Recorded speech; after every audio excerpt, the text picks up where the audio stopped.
Hello दोस्तों, स्वागत है आपका अपने YouTube channel effective study point में। इससे पहले मैंने आपको 3 वीडियोज़ लेक्चर्स पढ़ाए थे एसिड बेस पे, तो वो कंप्लीट हो गया है। उसमें एक क्वेश्चंस बचा है आपका, कई बार पूछा गया है। ये पूछा जाता है कि इससे जो भूमि होती है, जो मिट्टी होती है, मिट्टी का जो पीएच वैल्यू होता है वो कितना होता है कि इससे जो पौधे का जो विकास हो वो ज़्यादा से ज़्यादा हो। तो उसके लिए जो पीएच की जो वैल्यू आती है, किसके लिए? मिट्टी की जो पीएच वैल्यू होती है, इसमें पौधों की अच्छी से अच्छी ग्रोथ हो, ज़्यादा से ज़्यादा पौधे ग्रोथ करें, तो उस बेस पे जो पीएच वैल्यू आती है वो आपकी आती है 5.5 से लेके 7.5 की रेंज में आती है। तो ये जो वैल्यूज है आपकी पीएच की 5.5 टू 7.5, यहाँ आप देख सकते हो कि जो 5.5 है वो अप्रोक्सीमेटली क्या है आपका 7 के नज़दीक है, इधर 7.5 भी आपका। तो जो पीएच वैल्यू जो मिट्टी की होती है वो ना ज़्यादा अम्लीय होती है और ना ही ज़्यादा क्षारीय होती है। और इसमें मैंने आपको एसिड रेन के बारे में बताया था। तो उस अम्लीय वर्षा में क्या था कि हमने कहा कि अम्लीय वर्षा मिट्टी की उर्वरा शक्ति को कम कर देती है। तो यह रीज़न था कि वहाँ पर जब अम्लीय वर्षा होती है तो वहाँ पर जो होता है मिट्टी की जो पीएच वैल्यू हो जाती है वो कम होने लगती है, क्योंकि एसिड रेन में क्या होता है, अम्लीय वर्षा में उसमें H2SO4 and sulphuric acid and nitric acid form होता है, जिसकी वजह से क्या होता है भूमि की जो पीएच वैल्यू है वो कम होने लगती है, यानी 5.5 से डिक्रीज करेगी। तो ये अगर 3 हो गई, 2 हो गई, तो जो तत्व का जो रिप्रेजेंटेशन होता है, तत्व को हम प्रदर्शित करते हैं, तो ये होता है एक्चुअल इसका रिप्रेजेंटेशन। ये Z रिप्रेजेंट करता है परमाणु क्रमांक को और A जो रिप्रेजेंट करता है आपके परमाणु भार को। तो यहाँ पर हम एक आगे कॉन्सेप्ट पढ़ते हैं। इससे एक्स हमने लिया है कि ये तत्व होता है। तो एक आपने पढ़ा होगा ये तत्व होता है, एक आपने पढ़ा होगा परमाणु, और एक होता है आपका अणु। तो ये तीनों में अलग अलग डिफरेंस होता है। जो हम आवर्त सारणी में जो अरेंजमेंट देखते हैं वो, तो जो परमाणु होता है वो इलेक्ट्रॉन, प्रोटॉन तथा न्यूट्रॉन से मिलकर बना होता है। तो इसमें हम जो एग्जिस्टेंस होता है वो इलेक्ट्रॉन, प्रोटॉन और न्यूट्रॉन्स का एग्जिस्टेंस नहीं होता है इंडिविजुअली किसका होता है? परमाणु का होता है। इसलिए हम कहते हैं कि सबसे छोटी, किसी तत्व की सबसे छोटी जो इकाई है वो क्या होती है? परमाणु होती है। इसलिए कहा जाता है, ऐसा नहीं कि परमाणु से छोटा कुछ नहीं होता है, बट इनका इंडिविजुअली, यहाँ पे इलेक्ट्रॉन्स का इंडिविजुअली कोई स्वतंत्र इसका कोई भी अपना एग्जिस्टेंस नहीं है। सिमिलर इसमें इनका भी सिमिलर प्रोटॉन, न्यूट्रॉन, इलेक्ट्रॉन्स का इंडिविजुअल, इनका अपना खुद का स्वतंत्र कुछ भी नहीं है। ये तीनों एक दूसरे पे बेस्ड रहते हैं और ये मिलकर बनाते हैं क्या? परमाणु का निर्माण करते हैं। इसलिए कहा जाता है कि तत्व की सबसे छोटी इकाई क्या है? परमाणु है। अब क्वेश्चंस कभी कभी पूछ लिया जाता है कि जो इलेक्ट्रॉन्स है इसकी डिस्कवरी किसने की? प्रोटॉन्स है, न्यूट्रॉन्स है, इनका चार्ज क्या होता है, इनका मास क्या होता है? तो थोड़ा इसका इंट्रोडक्शन देखते हैं क्या होता है इलेक्ट्रॉन, प्रोटॉन एंड न्यूट्रॉन्स का।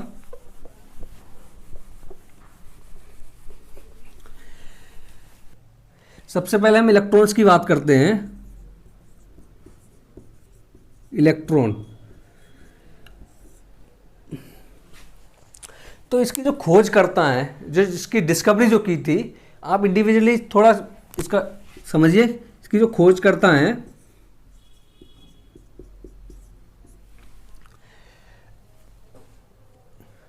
इलेक्ट्रॉन्स के खोज करता जो है आपके थॉमसन हैं। क्या है? थॉमसन। अभी थॉमसन्स के बारे में बताएंगे क्या होता है, इनका थोड़ा और इंट्रोडक्शन देते हैं। दूसरा क्या था कि इलेक्ट्रॉन्स की बात करते हैं, तो इलेक्ट्रॉन्स पे एक तो ये खोज करता पूछ लिया जाता है कि इलेक्ट्रॉन्स की खोज किसने की, तो उसका आंसर क्या है आपका? थॉमसन। दूसरा पूछ लिया जाता है कि इस पे कितना चार्ज होता है। चार्ज का मतलब क्या है? आवेश, कि इलेक्ट्रॉन्स पे आवेश कितना होता है? चार्ज। इसमें जो चार्ज होता है 1.6 इंटू 10 की पावर -19 कूलाम। कूलाम जो है वो चार्ज की क्या है? मात्रक होता है। नेक्स्ट पूछ लिया जाता है इसका द्रव्यमान कितना होता है, कि इलेक्ट्रॉन्स का द्रव्यमान कितना होता है। तो इलेक्ट्रॉन्स का जो द्रव्यमान होता है वो होता है 9.1 इंटू 10⁻⁻31 किलोग्राम। या तो ये मिलेगा आपको 9.1 इंटू 10⁻⁻31 किलोग्राम, या आप इसको ले सकते हो 9.1 इंटू 10⁻⁻28 ग्राम। ये इसलिए मैंने क्या किया है यहाँ पर किलोग्राम को ग्राम में चेंज कर दिया है, क्योंकि 1 किलोग्राम में कितने ग्राम होते हैं 10⁻3। तो आप 10⁻3 से मल्टीप्लाई करोगे तो क्या जाएगा यहाँ पर -28 ग्राम। और ये जो माइनस की वैल्यू है, आपको लग रहा होगा ये बहुत बड़ा, इसका बहुत बड़ा द्रव्यमान है। ये द्रव्यमान जितना ज़्यादा माइनस में जाएंगे उतना बहुत कम होता है, बहुत कम इसका क्या होता है, बहुत, तभी इसको सब एटॉमिक पार्टिकल क्या कहा जाता है। ये थोड़ा इलेक्ट्रॉन का इंट्रोडक्शन था। दूसरा इंट्रोडक्शन मैंने कहा थॉमसन्स के बारे में हम देखते हैं। तो थॉमसन्स का क्या था कि थॉमसन्स ने एक, जो हम परमाणु की बात कर रहे हैं, इसने एक मॉडल भी दिया था। अभी आगे फर्दर ये हम इलेक्ट्रॉन, प्रोटॉन, न्यूट्रॉन के बाद उसको पढ़ेंगे थोड़ा। तो अब नेक्स्ट चलते हैं हम प्रोटॉन्स पे। नेक्स्ट हम पढ़ेंगे प्रोटॉन के बारे में। प्रोटॉन, इसकी जो खोज करता है वो क्या है, रदरफोर्ड।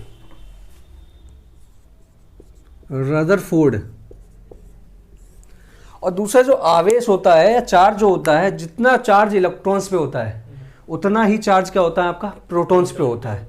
और जो, हाँ एक चीज ध्यान रखना, जो इलेक्ट्रॉन्स पे जो चार्ज था वो नेगेटिव में होता है। इलेक्ट्रॉन्स पे माइनस का 1.6 इंटू 10⁻⁻19 कूलाम होता है, जबकि प्रोटॉन्स पे क्या होता है प्लस का 1.6 इंटू 10⁻⁻19 कूलाम होता है। इसके द्रव्यमान की बात करते हैं तो आपके जो प्रोटॉन का द्रव्यमान आता है 1.67 इंटू 10⁻⁻27 किलोग्राम। तो इलेक्ट्रॉन और प्रोटॉन्स का चार्ज तो सेम रहता है, बस साइन डिफरेंट रहता है। उस पे नेगेटिव आता है इलेक्ट्रॉन्स पे, और प्रोटॉन पे क्या आता है पॉजिटिव। इनके क्या है द्रव्यमान अलग अलग होते हैं। वहाँ द्रव्यमान क्या था 9.1 इंटू 10⁻⁻31 किलोग्राम, और यहाँ द्रव्यमान है 1.67 इंटू 10⁻⁻। दूसरा क्या है रिप्रेजेंटेशंस भी। हम प्रोटॉन्स को बेटा जनरली पी से रिप्रेजेंट करते हैं, क्या होता है पी। और जो मैंने इलेक्ट्रॉन्स को लिखाया है, आप इलेक्ट्रॉन्स को लिख लेना, ई से रिप्रेजेंट करते हैं, ऐसे रिप्रेजेंट किया जाता है। इलेक्ट्रॉन्स को माइनस ई लगाया जाता है ऊपर, क्योंकि इस पर नेगेटिव चार्ज होता है, तो माइनस ई। और प्रोटॉन को हम जनरली पी से रिप्रेजेंट करते हैं। नेक्स्ट हम पढ़ते हैं, इलेक्ट्रॉन हो गया, प्रोटॉन हो गया, अब पढ़ेंगे न्यूट्रॉन्स के बारे में। नेक्स्ट है आपका न्यूट्रॉन। तो हम न्यूट्रॉन को जो रिप्रेजेंट करते हैं बेटा एन से रिप्रेजेंट करते हैं। सिंपली आप इसका रिप्रेजेंटेशन लिखो, इलेक्ट्रॉन्स को ई से, प्रोटॉन्स को पी से, न्यूट्रॉन्स को एन से रिप्रेजेंट करते हैं। तो जो न्यूट्रॉन की खोज की थी वो की थी चैडविक ने। आपके जो न्यूट्रॉन के जो खोज करता थे वो क्या थे चैडविक। अब यहाँ पर आवेश की बात आती है कि न्यूट्रॉन पे कितना आवेश होता है। तो न्यूट्रॉन, जैसे न्यूट्रॉन न्यूट्रल से मिलकर बना हुआ है, कुछ सिमिलर है न्यूट्रल। तो जो न्यूट्रॉन पे जो आवेश होता है वो आपका जीरो आवेश होता है। यानी कि हम कहें इलेक्ट्रॉन, प्रोटॉन, न्यूट्रॉन्स में कौन सा न्यूट्रल होता है, तो वो कौन सा होता है न्यूट्रॉन। तो न्यूट्रॉन पे कोई भी चार्ज नहीं होता है, तो आप जीरो चार्ज भी नहीं लिखोगे, यानी कि इसको कोई भी चार्ज नहीं होता है। तो न्यूट्रल क्या होता है उदासीन होता है। इसको हम जनरली क्या बोलते हैं उदासीन। अब इसके द्रव्यमान की बात आती है कि न्यूट्रॉन का द्रव्यमान कितना होता है। तो जितना द्रव्यमान प्रोटॉन का होता है उतना ही द्रव्यमान आपका किसका रहेगा न्यूट्रॉन का भी सिमिलर रहता है 1.67 इंटू 10⁻⁻27 किलोग्राम। अब ये यूनिट आप चेंज कर लेना कि किलोग्राम को जब हम ग्राम में कन्वर्ट करेंगे तो ये हो जाएगा 1.67 इंटू 10⁻⁻24 ग्राम। होता क्या है कभी कभी एग्जाम में क्वेश्चंस पूछ लिया जाता है कि जैसे एक क्वेश्चंस में लिख रहा हूँ आपको बताना है तो जो इलेक्ट्रॉन्स, प्रोटॉन, न्यूट्रॉन्स की कभी क्वेश्चंस आ रखे हैं कि इलेक्ट्रॉन्स को किसने डिस्कवर किया, प्रोटॉन्स को पूछ लिया जाता है कौन सा चार्ज होता है न्यूट्रॉन्स पे। तो ये सारे क्वेश्चन जो हैं एग्जाम्स के हैं। और दूसरा ये जो आपका जो द्रव्यमान का रहता है यहाँ आपको यूनिट जो मात्रक है वो चेंज करना आना चाहिए।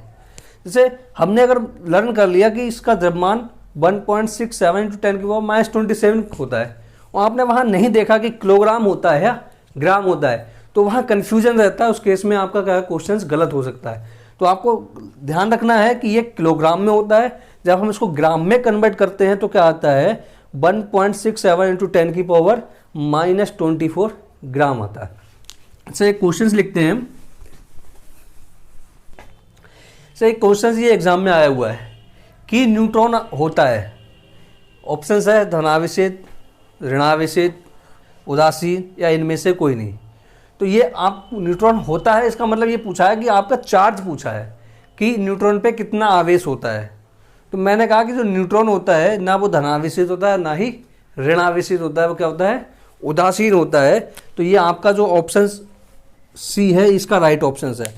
और यही प्रोटॉन्स की बात करते हैं, यहाँ पर अगर क्वेश्चन पूछ लिया जाता कि प्रोटॉन होता है, क्या पूछ लिया जाता आपका कि इसी में हम क्वेश्चंस को चेंज कर दें और यहाँ लिखें प्रोटॉन होता है। ये ऐसे क्वेश्चंस एग्जाम में आए हुए हैं, ये प्रोटॉन होता है। तो इस केस में हमें देखना है कि धनावेशित होता है, ऋणावेशित होता है या उदासीन होता है, इनमें से कोई नहीं। तो प्रोटॉन्स आपका धनावेशित यानी पॉजिटिव होता है। सिमिलर क्वेश्चंस आ जाए कि आपका इलेक्ट्रॉन, ये तीनों क्वेश्चंस एक ही से सॉल्व हो जाते हैं और सिमिलर ऐसे ही ऑप्शंस बनते हैं। कोई वेरिएशंस नहीं है ऑप्शंस का यहाँ पर कि आप कुछ भी लिख दो, यही वेरिएशंस है ऑप्शंस का। तो जैसे इस पूछ लिया जाता है इलेक्ट्रॉन होता है, तो ये इलेक्ट्रॉन्स आपका ऋण आवेशित होता है। जैसे कभी कभी क्या होता है कुछ क्वेश्चंस होते हैं उनके वेरिएशंस बहुत सारे कर देते हैं, यहाँ तो वेरिएशंस ही नहीं है ऑप्शंस में, या तो धनावेशित होगा या ऋणावेशित होगा या फिर क्या होगा उदासीन होगा या फिर इनमें से कोई नहीं। इसके अलावा ये तो नहीं डालेगा, कुछ और कोई ऑप्शन ही नहीं बनना है इसमें। तो ये वेरिएशंस भी नहीं है, बस आपको इतना ध्यान रखना है कि इलेक्ट्रॉन्स पे नेगेटिव चार्ज होता है। अगर ध्यान नहीं रहता है जैसे इलेक्ट्रॉन्स में एन आ रहा है ना, तो इलेक्ट्रॉन्स पे हम दे सकते हैं इलेक्ट्रॉन्स फीलिंग से ही आ रहा है कि इलेक्ट्रॉन्स नेगेटिव होता है, प्रोटॉन पॉजिटिव होता है और न्यूट्रॉन न्यूट्रल से बना हुआ है तो उस पर कोई भी चार्ज नहीं होता है। तो हम याद करने का भी तरीका है कि हम न्यूट्रॉन को न्यूट्रल को हिंदी में क्या कहते हैं उदासीन, प्रोटॉन पॉजिटिव, प्रोटॉन को पॉजिटिव होता है, पॉजिटिव क्या होता है धनावेशित बोलते हैं उसे। तो प्रोटॉन पॉजिटिव और धनावेशित, और जो आपका इलेक्ट्रॉन्स ये फीलिंग से ही आ रहा है ये क्या है नेगेटिव होता है। तो बस ये याद करने का भी अच्छा तरीका है आपका कि आप इजीली इसको एक्सप्लेन कर सकते हो। नेक्स्ट हम फॉरवर्ड होते हैं परमाणु। ये सब हम परमाणु में ही पढ़ रहे थे। से मैंने परमाणु के बारे में बताया था कि परमाणु, अब हमने ये पढ़ लिया है कि परमाणु में आपका क्या होता है, एक तो इलेक्ट्रॉन्स होता है, दूसरा क्या होता है प्रोटॉन होता है और तीसरा न्यूट्रॉन होता है। कि इन तीन पार्टिकल्स, छोटे छोटे 3 पार्टिकल्स इलेक्ट्रॉन्स, प्रोटॉन तथा न्यूट्रॉन्स, इनसे मिलके क्या बनता है परमाणु बना होता है। अब इनका एग्जिस्टेंस नहीं होता है, इसलिए हम कहते हैं किसी तत्व की सबसे छोटी इकाई। ये बेटा क्वेश्चन एग्जाम में आया हुआ है, उसमें ऑप्शन दे दिया इलेक्ट्रॉन्स, प्रोटॉन्स, आपका अणु, परमाणु, तो उसमें आपका परमाणु राइट आंसर होगा। तो ये होता है। अब हमने इलेक्ट्रॉन्स, प्रोटॉन्स, न्यूट्रॉन्स हमने पढ़ लिया कि ये पाए जाते हैं, लेकिन इनका एग्जिस्टेंस कैसे होता है, कि कैसे इलेक्ट्रॉन्स का वेरिएशंस होता है एटम्स में, प्रोटॉन्स कहाँ पाया जाता है, न्यूट्रॉन कहाँ पाया जाता है। तो उसके लिए कई सारे मॉडल दिए गए थे जिसे हम कहते हैं परमाणु मॉडल्स, या हम एटॉमिक मॉडल्स कहते हैं। कि किसी भी परमाणु के मॉडल्स के बारे में थोड़ा हम जनरल स्टडी करते हैं, जो परमाणु के मॉडल दिए गए थे। परमाणु मॉडल,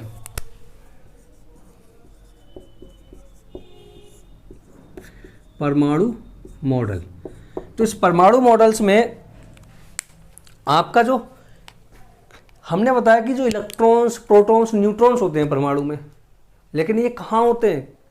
जैसे हम रीअरेंजमेंट की बात करें, जैसे हम किसी घर का निर्माण कराते हैं तो हम आर्किटेक्ट से उसका क्या बनवाते हैं, नक्शा बनवाते हैं, मैप बनवाते हैं कि कहाँ क्या सुटेबल रहेगा, आपका लॉबी कहाँ सुटेबल रहेगा, रूम कहाँ सुटेबल रहेगा, बाथरूम कहाँ सुटेबल रहेगा। तो ऐसे ही ये जो इलेक्ट्रॉन्स, प्रोटॉन्स, हमने न्यूट्रॉन्स पढ़ तो लिए, अब ये परमाणु में कहाँ सुटेबल बैठेंगे उसको पढ़ने के लिए हम क्या करते हैं, कुछ परमाणु मॉडल्स की यहाँ स्टडी करते हैं। इसी की रेंज में पहला जो परमाणु मॉडल आता है वो आता है थॉमसन का परमाणु मॉडल। फर्स्ट क्या आता है, थॉमसन का परमाणु मॉडल। परमाणु मॉडल। यहाँ में से ये जो होता है इस केस में ये अम्लीय हो जाती है, और जो ये जब अम्लीय हो जाती है तो वहाँ पर आप मिट्टी की जो उर्वरा शक्ति है वो कम हो जाती है। तो इस उर्वरा शक्ति के लिए, इससे पौधों की ग्रोथ अच्छी हो, उसके लिए पीएच जो है मेंटेन रखा जाता है 5.5 टू 7.5। तो दोस्तों अब नेक्स्ट हम जो आपका जो वीडियो स्टार्ट करेंगे वो आवर्त सारणी पे होगा। उसमें कई सारे क्वेश्चंस आपके रेलवे के एग्ज़ाम में कई सारे क्वेश्चंस पूछ लिए जाते हैं। तो जो आवर्त सारणी का है उसमें तत्वों का जो अरेंजमेंट होता है और भी बहुत सारे वेरिएशंस होते हैं, और उससे क्वेश्चंस आते भी हैं एग्ज़ाम में, तो उनको हमें पढ़ना है कि आवर्त सारणी में। तो जो हमारा जो नेक्स्ट टॉपिक है वो है आवर्त सारणी, पीरियोडिक टेबल, पीरियोडिक टेबल। तो इससे पहले हम एक तत्वों का डिस्कशन करते हैं, क्योंकि आवर्त सारणी में हम पढ़ेंगे तो कुछ वहाँ अरेंजमेंट सिर्फ और सिर्फ तत्वों का ही होता है। तो हम तत्वों के बारे में पढ़ेंगे तो उसमें होता क्या है कि जब हम तत्वों के बारे में पढ़ते हैं तो जो तत्व का जो रिप्रेजेंटेशन होता है उसे हम एलिमेंट बोलते हैं। तत्व का जो रिप्रेजेंटेशन होता है उसको जो हम रिप्रेजेंट करते हैं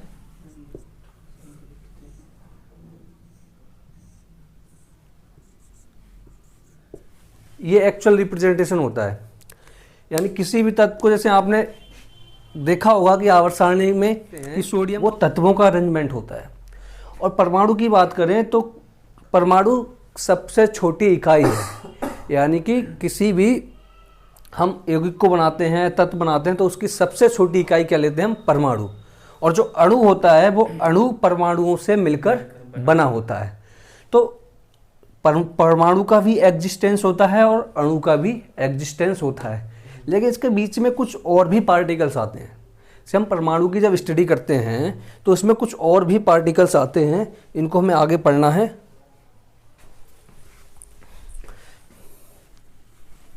तो हमने यहाँ पर एक परमाणु की बात की थी कि परमाणु के बारे में हम इसे बोलते हैं थॉमसन एटॉमिक मॉडल्स।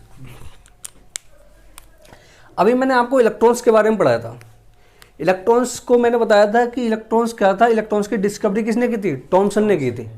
देखो यहाँ से थोड़ा सा ये क्लियर हो रहा है कि थॉमसन का जो परमाणु मॉडल है वो हमें इलेक्ट्रॉन्स की जानकारी देता है कि इलेक्ट्रॉन्स किसी भी एटम में कहाँ सिचुएटेड होता है। से सिचुएशन ही देखना है हमें, तो ये तो पता है कि परमाणु में इलेक्ट्रॉन, प्रोटॉन, न्यूट्रॉन्स होंगे, अब वो कहाँ सिचुएटेड होंगे इसको देखना है। तो मैंने कहा कि थॉमसन ने इलेक्ट्रॉन्स की डिस्कवरी की थी, तो वहीं से ये परमाणु मॉडल निकला। तो आपको कोई थ्योरी नहीं पढ़नी है इसमें कि क्या कि 4 लाइंस में आपको पैराग्राफ लिखना है। जो फर्स्ट मॉडल था कि क्वेश्चन आ जाता है कि परमाणु का प्रथम मॉडल किसने दिया, तो वो परमाणु का प्रथम मॉडल आपका थॉमसन का परमाणु मॉडल कहलाता है। इसमें थॉमसन ने बताया था कि एक उन्होंने स्फीयर, एटम्स को एक स्फीयर की तरह एग्जिस्ट किया था। उन्होंने माना कि एक जो एटम्स, जो परमाणु होता है वो अर्धगोले की तरह होता है, स्फीयर अर्धगोले की तरह होता है, और जो क्या पूरा क्या होता है, धनावेशित होता है। इन्होंने ये माना कि जो परमाणु होता है वो अर्धगोले की तरह होता है, और जो कि पूरा क्या होता है, धन आवेशित होता है, और इसमें क्या होते हैं, इलेक्ट्रॉन से धसे हुए होते हैं। यानी कि यहाँ पर क्या होते हैं, ये इलेक्ट्रॉन सिचुएटेड होते हैं। यानी कि ये जो पूरा पार्ट है, ये जो आपको दिख रहा है, ये सब क्या होता है, धनावेशित माना इन्होंने, धनावेशित। लेकिन इन्होंने ये माना कि इस धनावेशित पार्ट में जो अर्धगोला है इसमें इलेक्ट्रॉन्स क्या है, धसे हुए होते हैं। तो ये जो ब्लैक ये रिप्रेजेंट किए, इनको इन्होंने कहा था इलेक्ट्रॉन।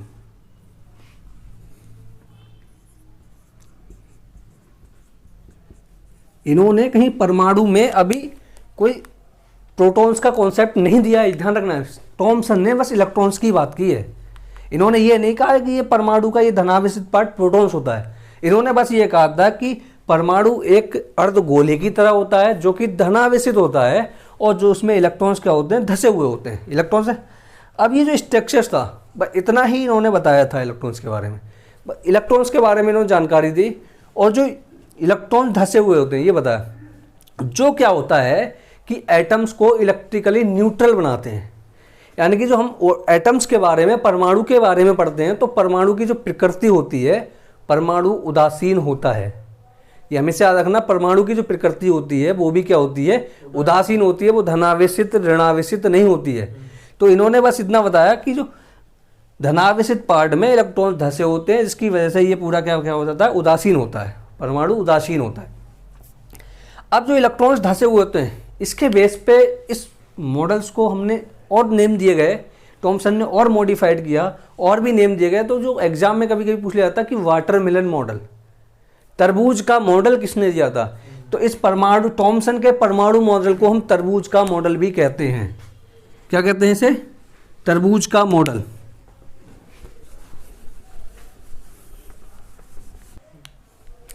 थॉमसन के परमाणु मॉडल को हम तरबूज का मॉडल भी कहते हैं, यानी कि इसको हम वाटरमेलन, आप तरबूज ही लिखिए,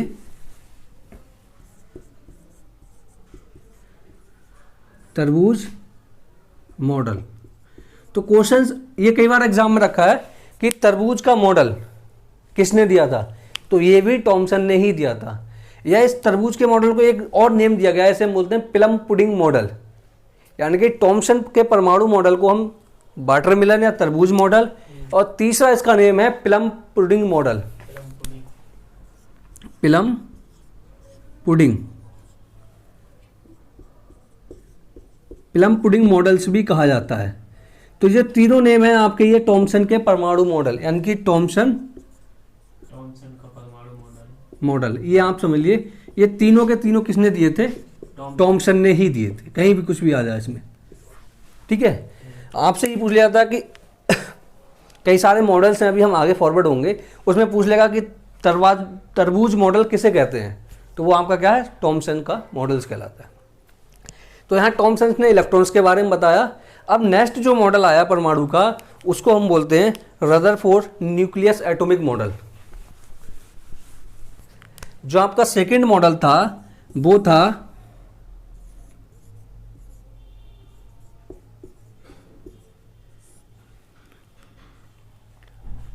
रदरफोर्ड नाभिकीय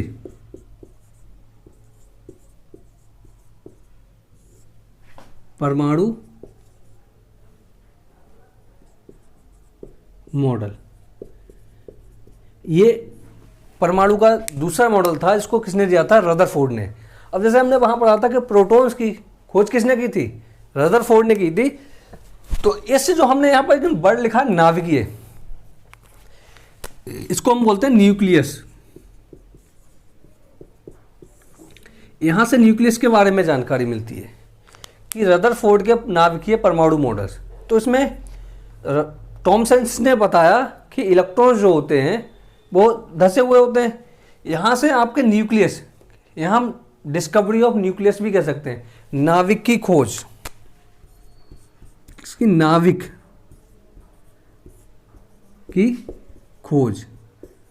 यहाँ से ये कॉन्सेप्ट क्लियर होता है कि नाभिक की खोज किसने की थी, वो भी रदरफोर्ड ने की थी। तो रदरफोर्ड ने इतना बताया था कि हम वहाँ पर हमने पढ़ा कि इलेक्ट्रॉन धसे हुए होते हैं। यहाँ इन्होंने रदरफोर्ड ने एक और एक्सपेरिमेंट किया था, जिससे उन्होंने वहाँ नाभिक की खोज की थी। वो उन्होंने जो एक मेटल सरफेस लिया था, उस मेटल सरफेस पे अल्फा कण विकिरण वाला क्या किया था, आपका एक प्रयोग किया था, जहाँ से नाभिक की खोज होती है। उन्होंने एक मेटल्स में जब गोल्ड लिया, उन्होंने सोने की एक धातु ली, और धातु पे क्या हुआ, अल्फा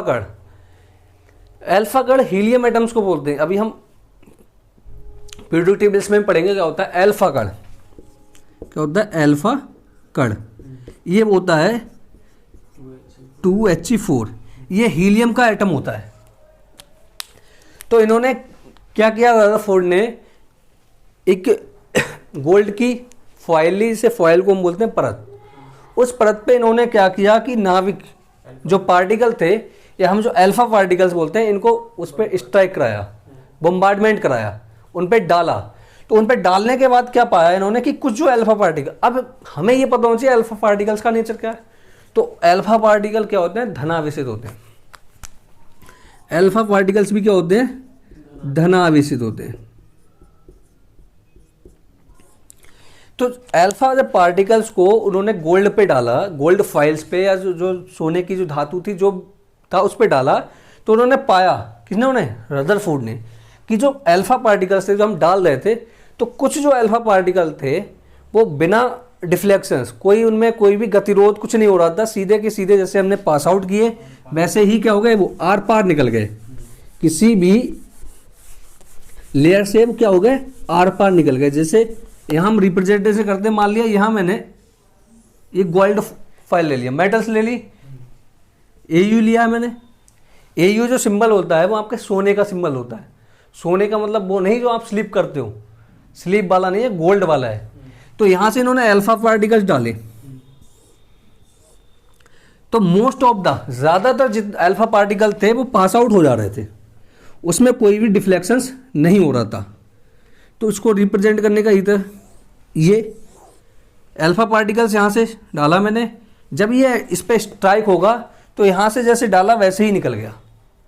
तो ये जो पहला जो एक्सपेरिमेंट किया इन्होंने, अल्फा पार्टिकल डाले तो यहाँ से ये निकल गए। तो इससे रदरफोर्ड ने एक कंक्लूजन निकाला, एक निष्कर्ष निकाला कि जो मैंने अल्फा पार्टिकल डाले थे, और वो अल्फा पार्टिकल भी धनावेशित थे, और वो गोल्ड से जब पास किए तो उस पर कोई भी प्रभाव नहीं पड़ा।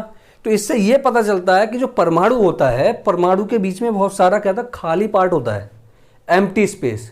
तो मोस्ट ऑफ द क्या होता है, परमाणु के अंदर एम्प्टी स्पेस होता है, खोखला भाग। इसको किसने, रदरफोर्ड ने अल्फा प्रेग्नेंस से आपका शो किया।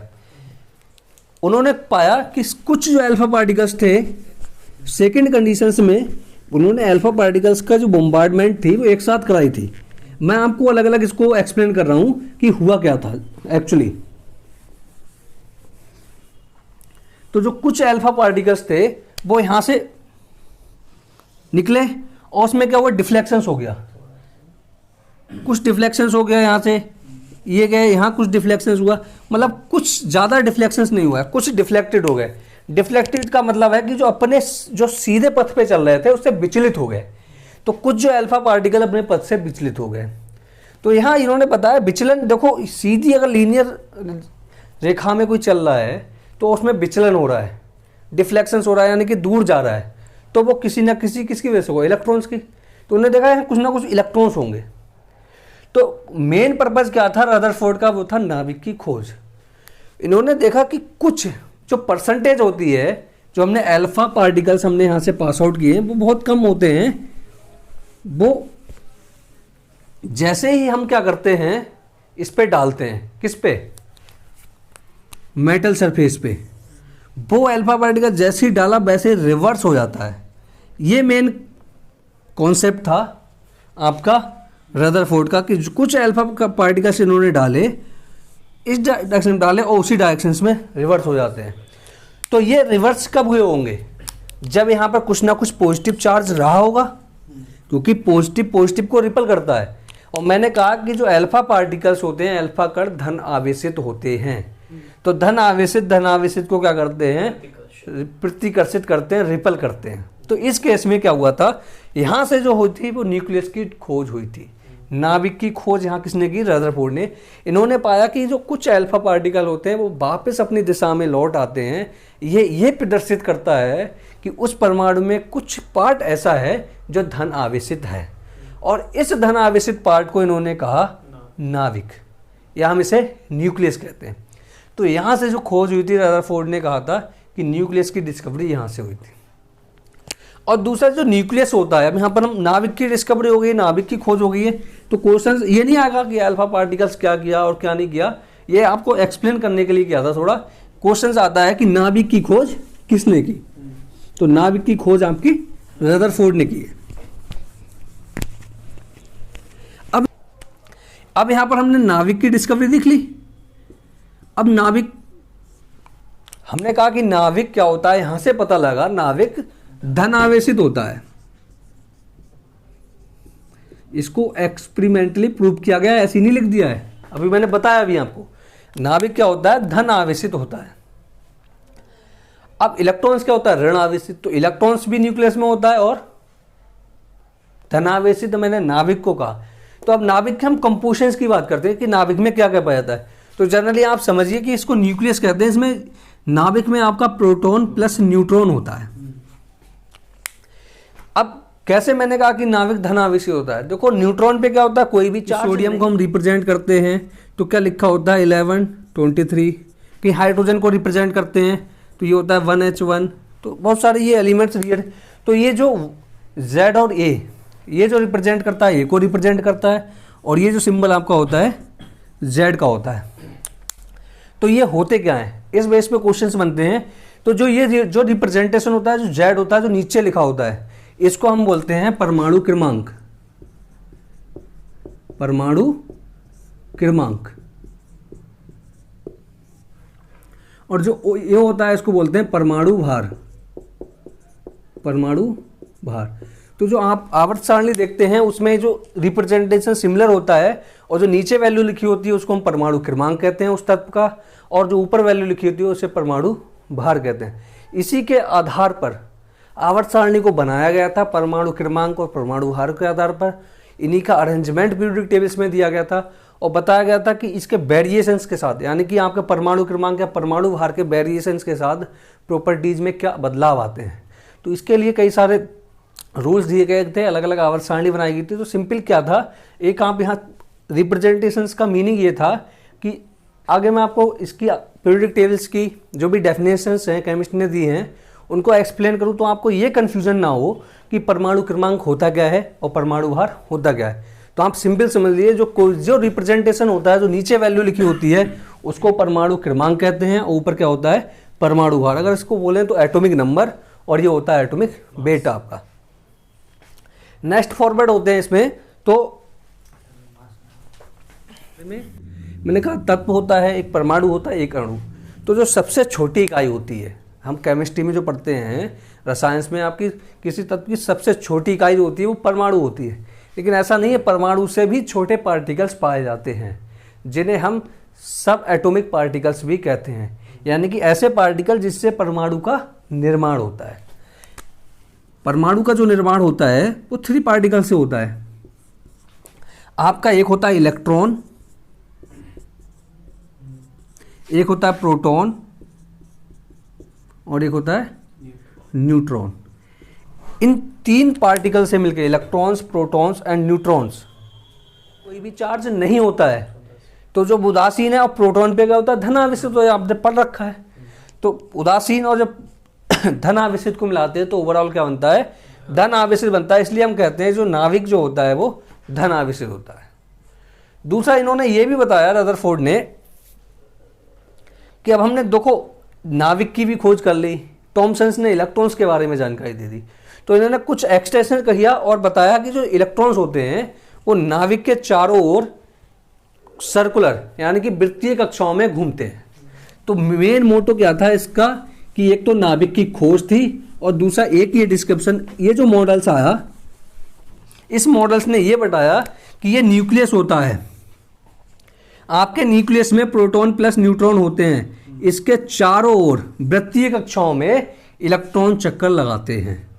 ये था आपका रदरफोर्ड परमाणु मॉडल। ये तब संभव हो पाया कि जब इन्होंने न्यूक्लियस, इसको बोलते हैं न्यूक्लियस, नाविक की खोज की। अगर इसकी खोज नहीं हो पाती तो ये कहीं कुछ संभव नहीं हो पाता। तो बस इन्होंने ये बताया कि इलेक्ट्रॉन्स नाविक के चारों ओर वृत्ताकार कक्षाओं में घूमते हैं। अब एक ये क्वेश्चन ये पुटअप होता है, इतना इन्होंने बता दिया, परमाणु का मॉडल इन्होंने दे दिया। अब इनके मॉडल की कुछ कमियां थी। कमी क्या थी आप यह समझिए कि अगर कोई भी इलेक्ट्रॉन्स है या मूविंग पार्टिकल्स है, नाभिक के चारों ओर घूम रहा है, तो घूमते हुए कभी ना कभी वो एनर्जी को लॉस करेगा। इन्होंने ये नहीं बताया कि एनर्जी को लॉस करेगा या गेन करेगा। अगर बेटा एनर्जी को लॉस करेगा, जिस एनर्जी से रिवॉल्व कर रहा है कुछ समय पश्चात इसकी एनर्जी लॉस होगी, तो ये अभी यहाँ रिवॉल्व कर रहा है, रिवॉल्व का मतलब घूम रहा है, यहाँ घूमने लगेगा और एनर्जी लॉस करेगा, यहाँ घूमने लगेगा और एनर्जी लॉस करेगा, यहाँ आ जाएगा। और जब नाभिक में इलेक्ट्रॉन्स गिर जाएगा तो जो एग्जिस्टेंस था, जो एग्जिस्टेंस रदरफोर्ड ने दिया था कि इलेक्ट्रॉन्स नाभिक के चारों ओर घूमते हैं, तो वो क्या हो जाएगा, खत्म हो जाएगा, फेल हो जाएगा। तो ये इस नाभिक, इस मॉडल्स की कमी थी। दूसरा, हमने कहा कि एनर्जी को लॉस करेगा, यानी कि एनर्जी को उत्सर्जित करता है, निकालता है घूमते हुए, तब तो ये कंडीशन होगी। दूसरी कंडीशन ये हो सकती है कि एनर्जी वो इन्वायरमेंट से ले ले, वातावरण से एनर्जी ले ले। तो अगर एनर्जी ले लेगा तब भी हम देखें कि ये प्रोटॉन प्लस न्यूट्रॉन रहेगा, यहाँ ये लेगा। अगर ये एनर्जी गेन करेगा तो अभी तो यहाँ मूव कर रहा था, यहाँ मूव करने लगेगा और यहाँ मूव करने, जैसे जैसे दूर जाएगा पता नहीं कहाँ मूव करने लगे। फिर न्यूक्लियस आपका यहाँ है, इलेक्ट्रॉन्स कहीं यहाँ है। तो ये जो था, ये जो वेरिएशंस था, इसको आपके रदरफोर्ड एक्सप्लेन नहीं कर पाए थे कि जब इलेक्ट्रॉन्स नाभिक के चारों ओर घूमता है तो घूमता तो है, एनर्जी उत्पन्न करता है, उत्सर्जित करता है, लेता है, देता है, कुछ नहीं बताया। तो इससे एक क्लू मिल गया, एक ये पॉइंट मिल गया कि चारों ओर घूमता है। अब आगे इसको जो मॉडिफाइड किया था, जो हम थर्ड मॉडल आते हैं, इनको हम सीक्वेंस में पढ़ते हैं। थर्ड मॉडल आता है नाभिक का, वो आता है पहला आपका थॉमसन, दूसरा रदरफोर्ड, तीसरा हम पढ़ते हैं। तीसरा मॉडल बेटा आपका है एटम का, वो था नील बोर या नील्स बोर लिख लिया जाता है, नील्स बोर का एटॉमिक मॉडल, यानी कि परमाणु मॉडल। तो यहां तक हमने पढ़ लिया कि चारों ओर घूमते हैं। अब ये नहीं पता था कि वो घूमते हुए एनर्जी लेंगे या देंगे। नील्स बोर ने ये बताया कि जब इलेक्ट्रॉन्स नाभिक के चारों ओर घूमते हैं, नील्स बोर ने बताया कि इलेक्ट्रॉन्स नाभिक के चारों ओर घूमते हैं तो वो कुछ निश्चित कक्षाओं में घूमते हैं, जिनकी एनर्जी भी फिक्स होती है और इनकी रेडियस भी। ऐसा नहीं है जैसे ये यहां न्यूक्लियस है, तो यहां अगर इलेक्ट्रॉन्स रिवॉल्व कर रहा है तो इसकी जो रेडियस होगी, रेडियस का मतलब है जो न्यूक्लियस से इसकी डिस्टेंस, यहां से ये डिस्टेंस इसकी रेडियस कहलाती है। तो नील्स बोर ने बताया था कि जब इलेक्ट्रॉन्स नाभिक के चारों ओर घूमता है और जिन वृत्तीय कक्षाओं में घूमता है तो उन कक्षाओं की अपनी खुद की कुछ एनर्जी फिक्स होती है और उनकी कुछ ना कुछ रेडियस होती है। और यहाँ पर एक कॉन्सेप्ट आया था ऑर्बिटल का। ऑर्बिटल का मतलब है कक्षक। और उन्होंने बताया कि जिन ये जो वृत्तीय कक्षाओं में घूमता है, जिनकी एनर्जी क्या होती है, फिक्स होती है, और रेडियस भी क्या होती है, फिक्स होती है, उन ऑर्बिटल्स को, सॉरी, उन जिन कक्षाओं में घूमता है, या जो सर्कुलर पाथ होते हैं, आपके ये सर्कुलर पाथ है, इसमें ये रिवॉल्व कर रहा है, तो इसको इन्होंने एक नाम दिया ऑर्बिटल। क्या नाम दिया? ऑर्बिटल। यानी कि नील्स बोर ने बताया कि जब इलेक्ट्रॉन्स नाभिक के चारों ओर घूमता है तो जिन वृत्तीय कक्षाओं में घूमता है उनकी एनर्जी भी फिक्स होती है, जो वहाँ कॉन्सेप्ट फेल हुआ था। तो एनर्जी भी फिक्स होगी और रेडियस भी फिक्स होगी। तो वैसा नहीं है कि आपकी रेडियस फिक्स है तो ऐसा नहीं है कि ये यहाँ जाए, रेडियस फिक्स है तो यहाँ नहीं आ सकता, और एनर्जी फिक्स है तो बाहर नहीं जा सकता। तो दोनों इसको कॉन्सेप्ट को मिक्स किया इन्होंने कि एनर्जी भी फिक्स होती है और रेडियस भी फिक्स होती है, और जिन वृत्तीय कक्षाओं में ये घूमता है उसको नील्स बोर ने ऑर्बिटल कहा। ठीक है, इसको हम बोलते हैं कक्षक। क्या बोलते हैं? कक्षक। कि कुछ निश्चित ऊर्जा की कक्षकों में ये घूमते हैं। ये मेन कॉन्सेप्ट है आपका नील्स बोर के परमाणु मॉडल का। दूसरा इन्होंने एक कॉन्सेप्ट और दिया था अपने इसमें कि ये बताइए, जैसे एक गति होती है, एक हम सीधी रेखा में चलते हैं, यहाँ इलेक्ट्रॉन्स किस में चल रहा है? एंगुलर मोशन करता है, कोणीय गति। यानी कि यहाँ पर इलेक्ट्रॉन्स की जो गति है वो क्या है? कोणीय गति है। जब हम सरल रेखा में चलते हैं, जैसे कोई मोटर बाइक चलती है सीधी रेखा में चलती है, तो उसे हम बोलते हैं रेखीय गति। और वो ही मोटरसाइकिल या जो मोटर बाइक बोलते हैं, वो जो मौत का कुआं होता है उसमें घूमती है, तो वो उसकी कोणीय गति कहलाती है, क्योंकि उसकी स्पीड तो रहती है, उसके बाद वो एक एंगल भी क्रिएट करती है और मोशन करती है। तो वहाँ उसे हम बोलते हैं कोणीय गति। ऐसे ही इलेक्ट्रॉन्स जो नाभिक के चारों होते हैं, जो इनका जो पथ होता है, जिस पथ पे ये चलते हैं, वो रेखीय ना होकर क्या होता है, कोणीय, जिसकी वजह से इसकी गति को हम बोलते हैं कोणीय गति। तो इसमें ये क्वेश्चंस कभी कभी एग्जाम में पूछ लिया जाता है कि जो इलेक्ट्रॉन्स नाभिक के चारों ओर घूमता है किस पथ पर गति करता है, रेखीय, कोणीय, कुछ और दे देगा, तो आपका क्या होता है, कोणीय गति होता है। ऐसे हम वृत्तीय गति भी कहते हैं, ठीक है, क्या बोलते हैं, वृत्तीय, सर्कुलर मोशन। तो इसमें एक आपने पढ़ा होगा एक संवेग होता है। जनरली जो रेखीय संवेग होता है, रेखीय संवेग, रेखीय संवेग, इसको हम P से रिप्रेजेंट करते हैं। इसकी वैल्यू होती है मास इनटू वेलोसिटी। यानी कोई भी पार्टिकल, कोई भी कण आपका गति में होगा, तो रेखीय गति में होगा तो उसका कुछ ना कुछ मास होगा। उस मास को और जिस गति से वो मूव कर रहा है उसकी अगर हम मल्टीप्लाई कर दें तो उसको हम बोलते हैं रेखीय संवेग। अब हमें यहाँ पर क्या है, इलेक्ट्रॉन्स नाभिक के चारों वृत्तीय कक्षाओं में घूम रहा है, तो यहाँ हमें कोणीय संवेग की रिक्वायरमेंट होगी। तो होता क्या है, देखो पार्टिकल्स का कुछ ना कुछ मास तो होगा, अब वेलोसिटी भी होगी। अब चाहे वो आपका लीनियर मोशन करे, रेखीय गति करे, या कोणीय गति करे, या वृत्तीय गति करे, लेकिन एक चीज चेंज हो जाती है। यहां पर हमने बताया कि जब वो वृत्तीय गति करता है तो क्या होता है, रेडियस फिक्स हो जाती है, इसकी त्रिज्या फिक्स हो जाती है। तो जब जो रेखीय संवेग की जो वैल्यू होती है उसमें हम जब क्या करते हैं, उसकी त्रिज्या से, त्रिज्या का मतलब ये है कि ये कुछ निश्चित होगा, ये कभी भी चेंज नहीं होता है। तो ये वैल्यू यहाँ भी फिक्स होगी और यहाँ भी फिक्स होगी। तो जो रेखीय संवेग को जब हम उसकी त्रिज्या से गुणा कर देते हैं तब आपका आता है कोणीय संवेग। तो अगर कोणीय संवेग का हम यहाँ फॉर्मूला लिखें आपका, तो आपका कोणीय संवेग आता है, कोणीय या वृत्तीय आप कुछ भी कह सकते हो, ये आपका आता है, ये m इंटू वी तो आपका रेखीय था, लीनियर वाला, यहां पर हमने क्या कर दिया, रेडियस से मल्टीप्लाई कर दिया। तो ये जो आपका आता है कोणीय संवेग की वैल्यू आ जाती है। तो ये तो कोणीय संवेग के बारे में कहा था, लेकिन नील्स बोर ने ये बताया था कि जो ये कोणीय संवेग होता है किसी इलेक्ट्रॉन्स का, वो क्वांटाइज होता है। क्या होता है, क्वांटाइज होता है। और इसकी जो वैल्यू होती है वो आपकी वैल्यू होती है MBR, ये आपका कोणीय संवेग रहा, इक्वल टू होता है h/2π इंटू n, ये होता है। यानी कि ये फिक्स रहेगा, h/2π फिक्स रहेगा। ये जो n होता क्या, n जैसे कहीं भी मोशंस हो रही है इलेक्ट्रॉन्स की, तो ऐसा नहीं है इलेक्ट्रॉन्स एक ही सेल में या एक ही कक्षक में मूव करता है। ये proton plus neutron nucleus, electrons यहाँ भी हो सकता है। ये कुछ सेल्स बनती हैं, आपको KLMN पढ़ेंगे अभी आगे हम जब फॉरवर्ड होंगे, तो ऐसे मोशन करता है। तो ये जो n की जो वैल्यू होती है इस पर डिपेंड करती है। n जो स्टार्ट होता है आपका 1 2 3 एंड सो ऑन।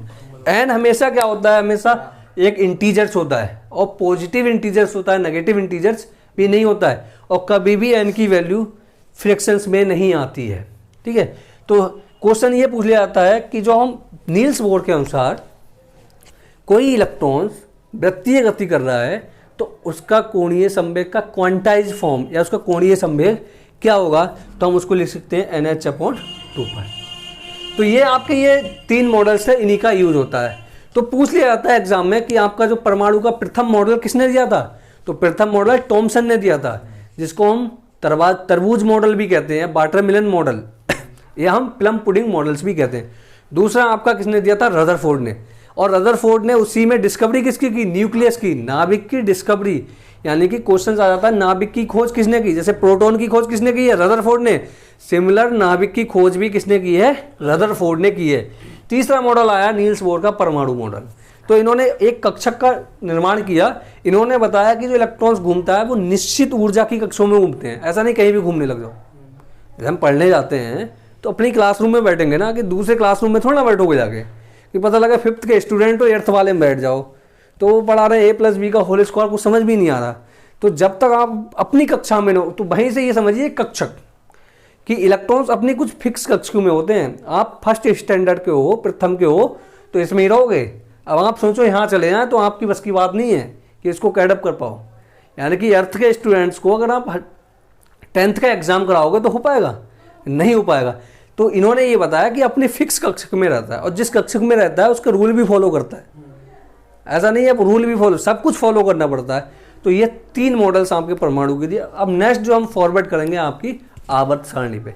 ये थोड़ा इंट्रोडक्शन इसलिए दिया क्योंकि आवर्त सारणी में भी हम जब पढ़ेंगे तो उसमें हम इलेक्ट्रॉन्स, प्रोटॉन, न्यूट्रॉन्स तो सब है, तो ही सारी डिस्कवरी यहाँ से हुई थी। तो ये इनको क्वेश्चंस बन जाता है, यहाँ से आपको एक क्वेश्चंस मिल जाएगा एग्जाम में। कभी आपसे मास पूछ लेगा इलेक्ट्रॉन्स का, कभी कुछ पूछ लेगा। तो यहाँ मैं आज कंक्लूड करता हूँ इसको, और नेक्स्ट वीडियो में हम आपको बताएंगे आवर्त सारणी के बारे में। उससे क्वेश्चंस आता है कि आवर्त सारणी को कैसे अरेंज किया गया।